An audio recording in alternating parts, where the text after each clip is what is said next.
Dapat inyo na pagtulan si Kristo og Miguel isara. O kanay noon, si Kristo og Miguel amo gyud ang pagtulan. Usara gyud sila. O tinuod na. Dili ninyo na dali maibalaan kay man lahom kay na og theology mga kaigsunan si Miguel. Si Kristo usara gyud na.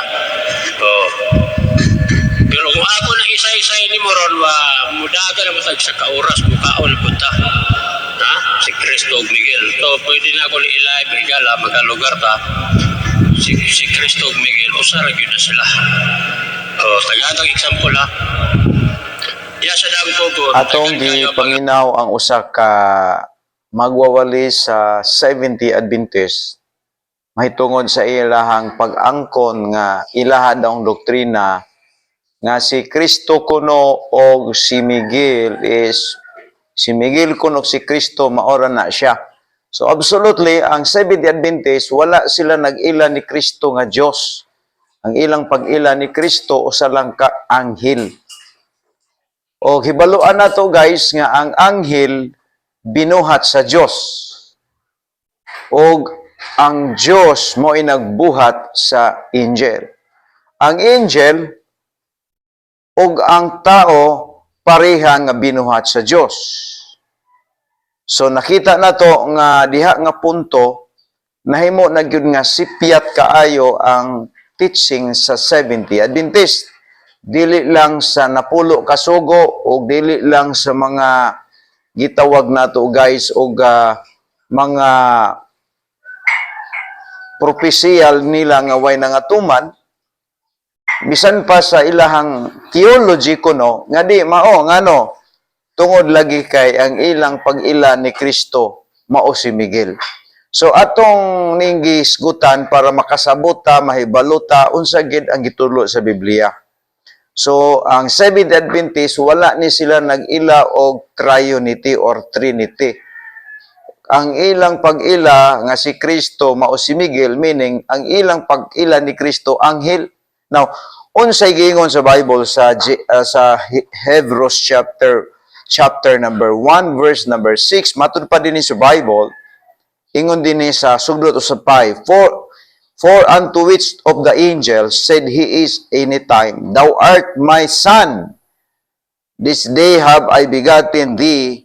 Again I will be to him a father, and he become to be me a son.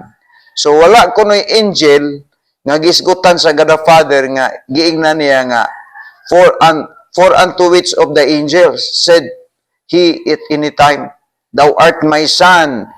This day have I begotten thee, and again I will be to him a father, and he shall not to me a son. So walay angel, ingon ang writer sa Hebrews, walay angel nga giingnan ni sa Ginoo nga ikaw karon mahimo nga akong anak.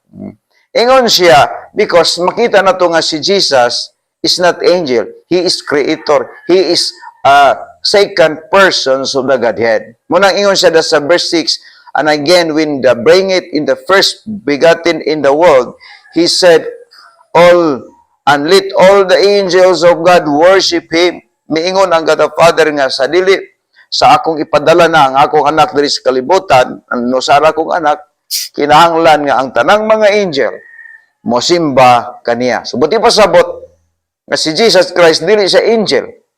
Kung angel siya pananglitan, apil sa usaon pagsimba sa angel kay gimandatory man sa God the Father nga mosimba ang tanang angel sa iya. So absolutely guys, dili na to makita nga dili si Kristo angel, dili siya si Miguel, si Christ, he was a redeemer.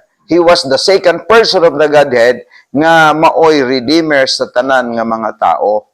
O kung si Kristo angel, di siya makaluwas. It's nothing ang iyang sacrifice sa cross because usa lang siya kabinuhat sa Dios. Pero nganong makaluwas siya tungod siya ang ikaduhang persona sa Dios nga gihatag diri sa kalibutan aron ang tanang mga tao pinaagi siyang kamatayon makabaton sa kaluwasan. So sipyat ang iyang teaching aning theology ani guys.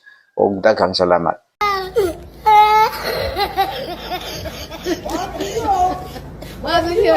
Oh my God,